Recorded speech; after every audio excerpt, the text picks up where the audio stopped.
Good day, everyone. Another day and another learning for you to have some fun. I'm teacher Aya and I'm your subject teacher for English 7.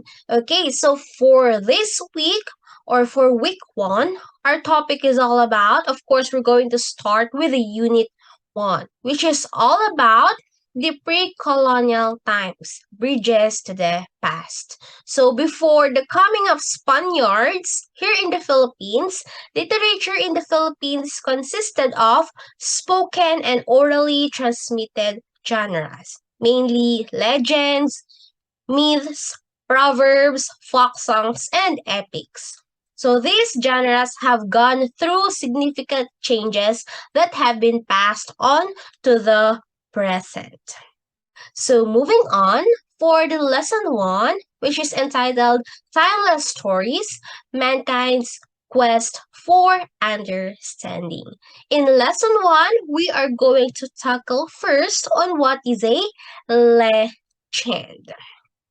So what is a legend?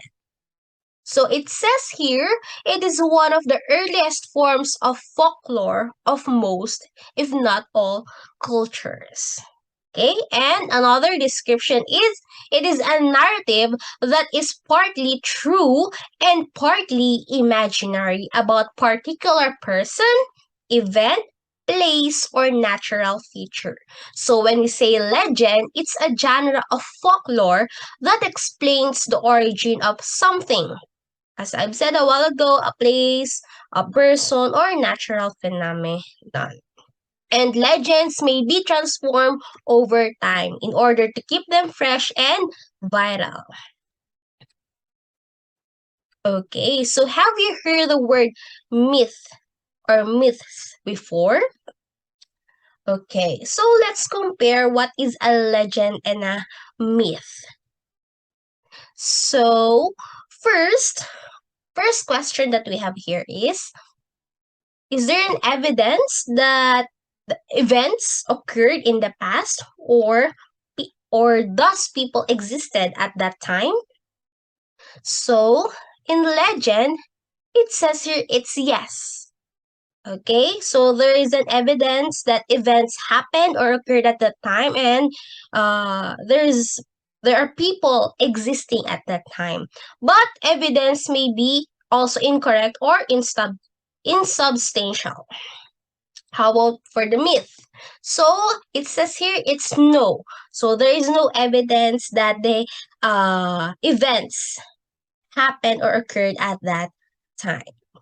Second question is when and where did it happen? So for the legend, it typically in more recent historical past. And for the myth, usually the ancient past from a specific ancient culture.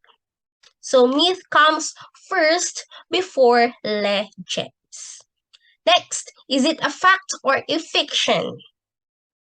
Okay, so for the legend, it says here facts are distorted or exaggerated, and some legends are also fiction.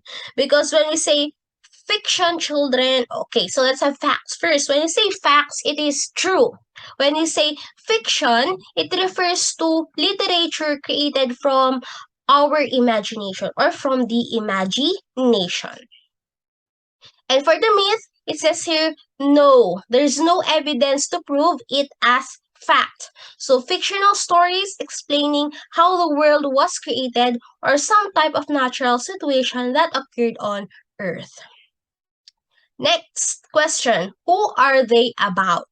So for the legends, it is all about the notable people from history.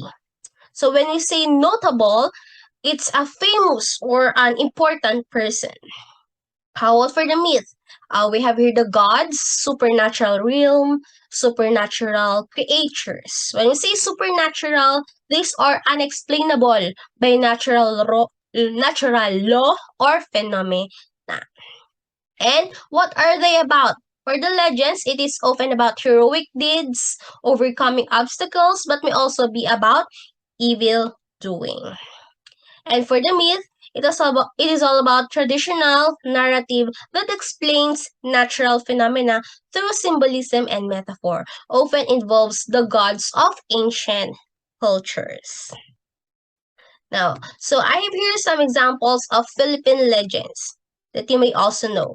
So we have here, first example that we have here is the monkey and the turtle, the girl who turned into a fish.